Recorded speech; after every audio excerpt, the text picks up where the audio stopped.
बिस्मिल्लाहिर्रहमानिर्रहीम। अस्सलाम वालेकुम नाज़रीन इकराम, मैं हूं मखदूम शहाबुद्दीन और आप देख रहे हैं मेरा फेसबुक और यूट्यूब चैनल। उम्मीद करता हूं आप सब लोग बखैर वाफियत होंगे और जहां भी होंगे अपने अहले खाना समेत खुश भी होंगे और महफूज भी। नाज़रीन इकराम, इस वक्त एक बहुत बड़ा दावा सामने आया है पाकिस्तान की एस्टैब्लिशमेंट और पाकिस्तान के ताकतवर हलकों के हवाले से कि उन्होंने ये फैसला भी कर लिया है कि निगरान मामलात किस तरह से चलने जा रहे हैं। और चूंकि इस हुकूमत की मुद्दत तो खत्म होने वाली है, इस हुकूमत ने क्या कुछ प्लान किया हुआ है, इस हुकूमत के पास क्या कुछ ऑप्शंस हैं, और दूसरी जानिब ताकतवरों का फैसला क्या है कि इमरान खान नहीं तो कोई भी नहीं। यह फैसला क्या है, अगली हुकूमत किसकी होने जा रही है और नया निगरान वजीर आजम कौन बनने जा रहा है। नए निगरान वजीर आजम के हवाले से कुछ नाम भी इस वक्त मंजर आम पर आ रहे हैं जो डिस्कस हो रहे हैं। नाज़रीन इकराम, इस वक्त जो ओवरऑल सिचुएशन है, अगर आप पाकिस्तानी सियासत का पूरा मंजरनामा समझने की कोशिश करें तो ये समझने में मुश्किल नहीं होगी कि इस वक्त सूरत हाल किस तरफ को जा रही है।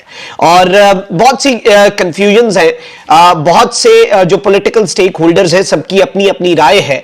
और इस सब के अंदर एक जानिब तो गवर्नमेंट जो है वो ये भी चाहती है कि असेंबली चूंकि 13 अगस्त को डिसॉल्व हो जानी है, 12 अगस्त इनका आखिरी दिन है हुकूमत में और असेंबली का भी आखिरी दिन है। और अगर असेंबली खुद डिसॉल्व होती है तो 60 दिन में इलेक्शंस होते हैं, यानी कि अक्टूबर में। लेकिन अगर असेंबली ये खुद डिसॉल्व कर देते हैं फिर 90 दिन में इंतखाबात होते हैं, आइन के अंदर ये बात वाज़ेह है। और अगर कौमी असेंबली डिसॉल्व होती है तो फिर कोई बहाना, कोई वो वाली सारी बातें कि जी पूरे मुल्क में एक साथ इंतखाब, बहुत सारे एक्सक्यूजेस जो है वो बहुत पीछे रह जाते हैं। अब एक जानिब तो ये सब हो रहा है, वहीं दूसरी जानिब ये गवर्नमेंट ये तो चाहती है कि हम 12 अगस्त से कुछ दिन पहले असेंबली डिसॉल्व कर दें ताकि जो इस इलेक्शंस हैं वो नवंबर में चले जाएं, 90 दिन के अंदर हो जाएं। और खुद ब खुद असेंबली डिसॉल्व हुई तो 60 दिन में होंगे। लेकिन ये उससे ज्यादा आगे भी हुकूमत के अंदर एक सोच पाई जा रही है, एक पॉलिटिकल इन्होंने ये सोचा है, पॉलिटिकली शायद इन्हें इसमें लग रहा है कि हमें बेनिफिट मिलेगा और ये बहुत बड़ा जुआ नहीं खेलना चाहते, बहुत बड़ा रिस्क नहीं लेना चाहते। और इन्हें लग रहा है कि जी इमरान खान जो है वो इसके बाद ये ना हो कि वो स्ट्राइक बैक करे। इमरान खान को जितना दबाना था दबा दिया, ये ना हो कि इमरान खान अब इसके बाद उल्टा गले ना पड़ जाए ना हमें। तो एक सोच ये भी है और इसलिए वो ये चाह रहे हैं कि इससे मामलात आगे ना जाएं। लेकिन वहीं दूसरी जानिब ताकतवरों के हवाले से ये चीजें आ रही हैं कि वो इस तरह की सोच नहीं रखते। अच्छा, नंबर वन तो ये मामला है कि असेंबली डिसॉल्व जो है उस सब के अंदर असेंबली जब वजीर आजम कहता है कि ये असेंबली डिसॉल्व करनी है तो सदर के पास 48 आवर्स होते हैं। सदर मुमलिकत मैक्सिमम 48 आवर्स तक वो रोक सकता है। तो 13 अगस्त को चूंकि असेंबली ने ऑटोमेटिकली डिसॉल्व होना, ये ज्यादा से ज्यादा आगे भी खींचना चाहते हैं इलेक्शंस को, इसलिए इन्होंने ये अभी तक फैसला किया है कि हम 8 या 9 अगस्त को असेंबली डिसॉल्व कर दें और सदर बेशक 2 दिन के अंदर ना भी करे, उस असेंबली को आगे मूव ना करे, सदर अपना किरदार अदा ना भी करे तो असेंबली डिसॉल्व हो जाए। और जब असेंबली डिसॉल्व होगी तो ऑब्वियसली फिर वो 11 के बाद 11 अगस्त को हो जाती है अगर तो एक दिन पहले ऑटोमेटिकली भी, तो फिर 11 अगस्त उसके बाद फिर नवंबर में इलेक्शंस चले जाएं 11 नवंबर तक। और इस सब के अंदर एक और वारदात ऑलरेडी डाल दी गई है, एक नया बिल जो है वो सेनेट से प्रेसिडेंट के इलेक्शन के इख्तियार, इलेक्शन की तारीख देने के इख्तियार के ऊपर कदगन लगाई गई है। इलेक्शन एक्ट 2017 के अंदर तरमीम की गई है और सदर के पास अब डेट देने का इख्तियार नहीं होगा। इलेक्शन कमीशन ऑफ पाकिस्तान खुद ये डेट देगा और सदर से मुशावरत की भी जरूरत नहीं होगी। और ये इसलिए किया गया है कि अगर इलेक्शन की डेट जो है वो 90 दिन मैक्सिमम आगे तक खींचनी है तो वो भी इलेक्शन कमीशन अपने तय कर ले, कन्वीनियंटली कर ले। और अगर एक बहुत बड़ा एडवेंचर, आइन शिकनी वाला एडवेंचर करना है कि इलेक्शंस 90 दिन से आगे लेकर जाने हैं तो वो भी मामला जो है वो इलेक्शन कमीशन ऑफ पाकिस्तान आसानी से कवर कर ले। तो एक जानिब तो ये सारी की सारी चीजें हो रही हैं, वहीं दूसरी जानिब निगरान वजीर आजम कौन होगा, ये एक बड़ी ऐसी चीज है जिसके ऊपर इस वक्त सींग फंस चुके हैं। और नून लीग की एक अपनी सोच है, ताकतवरों के हवाले से यह कहा जा रहा है कि वो बलूचिस्तान से कोई निगरान वजीर आजम लाना चाहते हैं। और इसके साथ ही साथ जो पीपल्स पार्टी है उसकी एक अपनी सोच है।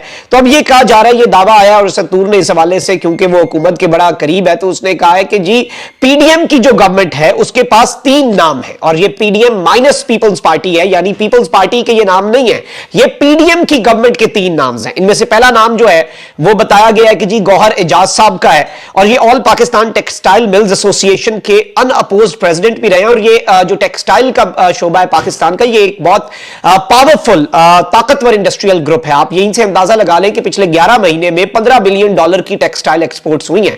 ये उनके प्रेसिडेंट भी रहे हैं, ये सीईओ भी हैं एजाज ग्रुप ऑफ कंपनीज के, Ejaz shining mills, homes, Ejaz textile mills, ये सारा कुछ इनका है। इसके अलावा लेक सिटी होल्डिंग्स जो है, जो 2000 एकड़ का एक रेजिडेंशियल प्रोजेक्ट है जिसमें 8000 लग्जरी बंगला और बंगलोज हैं और विलास हैं, उसके भी मालिक हैं। और कराची में भी इनकी बहुत हैवी इन्वेस्टमेंट है और एस्टैब्लिशमेंट से इनके अच्छे ताल्लुकात हैं, पीपल्स पार्टी से इनके अच्छे ताल्लुकात हैं और नून लीग से भी ये करीब समझे जाते हैं।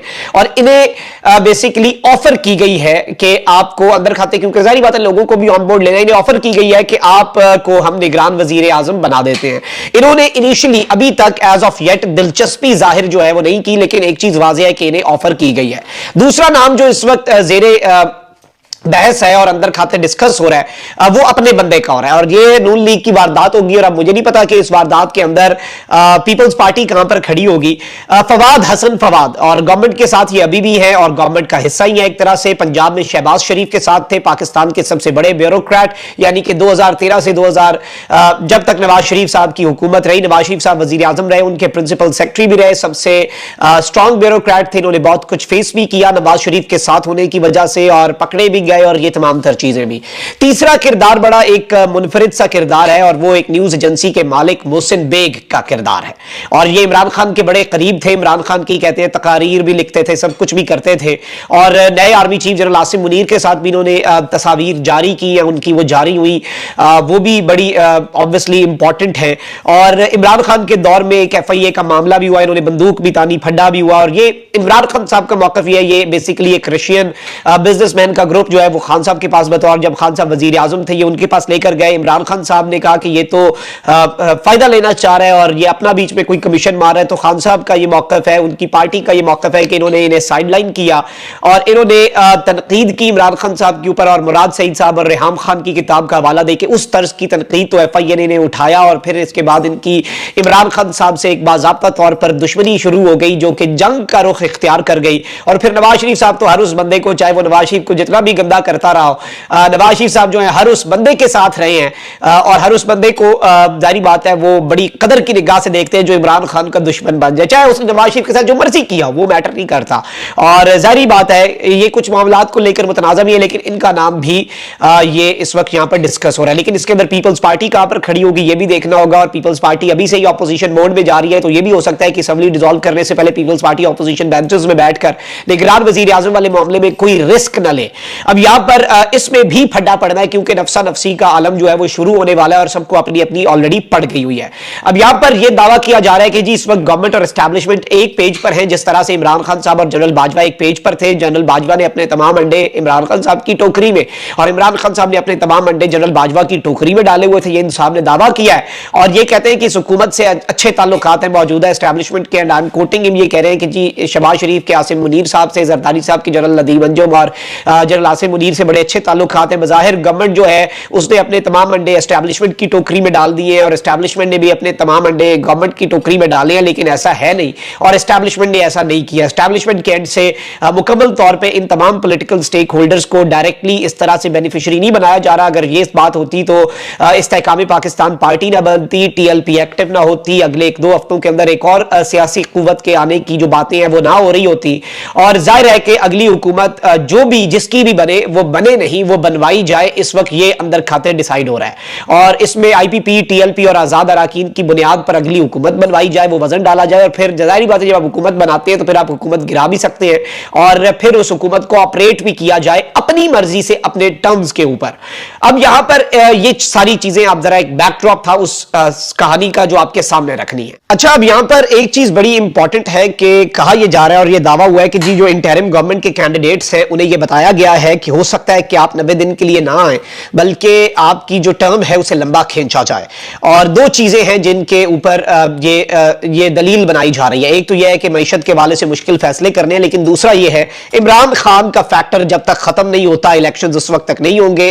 और जाहिर बात है खान साहब का अभी भी वोट बैंक जो है वो बिल्कुल भी उसे कोई नुकसान नहीं पहुंचाया जा सका। खान साहब के जो लॉयल लोग हैं KP में वो भी नहीं छोड़ रहे, पंजाब में भी जो डट गए वो डट गए और जो लोग नहीं हट रहे वो नहीं हट रहे, वो अभी भी डटे हुए हैं। तो जाहिर बात है कि इमरान खान का फैक्टर और इमरान खान के अगर सरप्राइज देने का 1% चांस भी हुआ, आधा फीसद भी चांस हुआ कि खान स्ट्राइक बैक कर सकता है या सरप्राइज दे सकता है, उस वक्त तक इलेक्शंस नहीं करवाए जाएंगे और मुल्क में आइन और कानून जो भी कहता हो लेकिन ये नहीं करवाए जाएंगे। और इन कैंडिडेट्स को यह भी बताया गया है कि जी 1 साल तक आप स्टे कर सकते हैं या फिर 18 महीने यानी कि 1.5 साल तक आपकी जो टर्म है वो आगे बढ़ सकती है।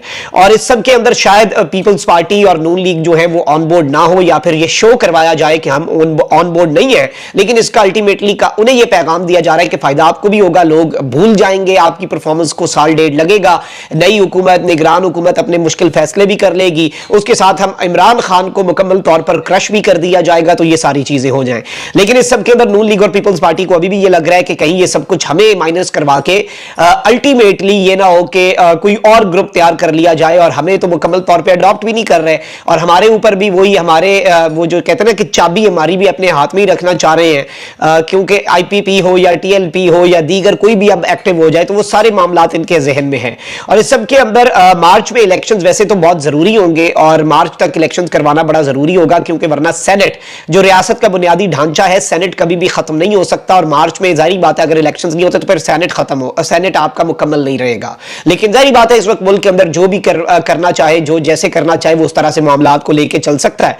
और इस सब के अंदर काजी फाइज ईसा जो कि नए चीफ जस्टिस बनेंगे सितंबर में, आई थिंक कि उनका रोल बहुत आम होगा और ये सारे प्लान्स जो है, ये सारे मंसूबे जो हैं जो इस वक्त डिजाइन किए गए हैं, ये इंप्लीमेंट हो पाते हैं या नहीं, ये सब कुछ आपको मैं ये बता दूं कि ये डिपेंड करता है, ये सूरत हाल के ऊपर डिपेंड करता है, ये उस वक्त के जमीनी हकाइक के ऊपर डिपेंड करता है। पाकिस्तान के अंदर अनसर्टेनिटी रहती है हमारी सियासत के अंदर और कोई आप बात अभी जो कर रहे हैं हो सकता है वो रात को एप्लीकेबल ही ना रहे, वो रात तक मंजरनामा ही बदल गया हो। और ऑब्वियसली काजी साहब जो है उनसे हुकूमत ने तो बहुत सी उम्मीदें लगाई हुई हैं, लेकिन लेट्स सी के काजी साहब भी आकर क्या करते हैं।